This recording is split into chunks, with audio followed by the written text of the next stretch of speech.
राहुल गांधी यांच्या विरोधामधील वक्तव्यानंतर आता काँग्रेस आक्रमक दिसते आहे। दिल्लीमध्ये काँग्रेसचं आक्रमक आंदोलन पाहायला मिळत आहे। तर राहुल गांधी यांच्या विरोधामध्ये जी बेताल वक्तव्य करण्यात आली त्यानंतर आता काँग्रेस एकूणच आक्रमक भूमिकेमध्ये दिसते। दिल्लीमध्ये सुरू असलेलं काँग्रेसचं हे आंदोलन, दिल्लीमध्ये काँग्रेसचे नेते कार्यकर्ते या ठिकाणी आंदोलन करत आहेत। राहुल गांधी यांच्या विरोधामधील वक्तव्यानंतर काँग्रेस आक्रमक झाल्याचं चित्र आपल्याला देशभर दिसतंय। दिल्लीमध्ये दृश्य येत आहेत काँग्रेसच्या आंदोलनाची। या ठिकाणी काँग्रेसचे कार्यकर्ते आंदोलन करत आहेत, घोषणाबाजी देताना पाहायला मिळतात। प्रतिनिधी शिवाजी काळे सध्या दिल्लीतून आपल्या सोबत आहेत, त्यांच्याकडून अधिक माहिती घेऊया। शिवाजी, काँग्रेसचे नेते सध्या आक्रमक झाल्याचं आपल्याला पाहायला मिळते।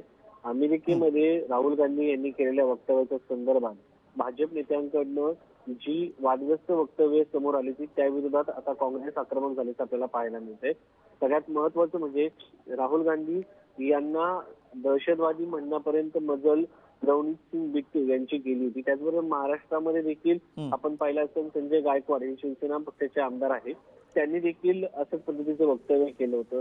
त्यानंतर अनिल बोंडे जे खासदार आहेत भाजपचे, त्यांनी देखील आज वादग्रस्त वक्तव्य केल्याचं आपल्याला पाहायला मिळालं।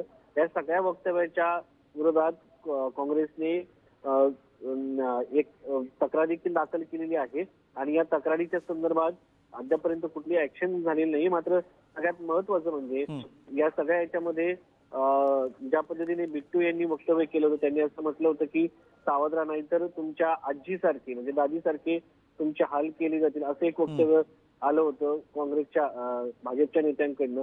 या सगळ्या दृष्टिकोनातून आता काँग्रेस आक्रमक होताना पाहायला मिळते आणि देशाच्या एका विरोधी पक्ष नेत्याच्या संदर्भात अशा पद्धतीने वक्तव्य आल्यानं काँग्रेस आक्रमक झाल्याचं आपल्याला चित्र पाहायला मिळतं। बरोबर, त्यामुळे आता ही रस्त्यावरची प्रतिक्रिया काँग्रेसचे कार्यकर्ते व्यक्त करताना दिसतात। धन्यवाद शिवाजी या सगळ्या सविस्तर माहितीसाठी।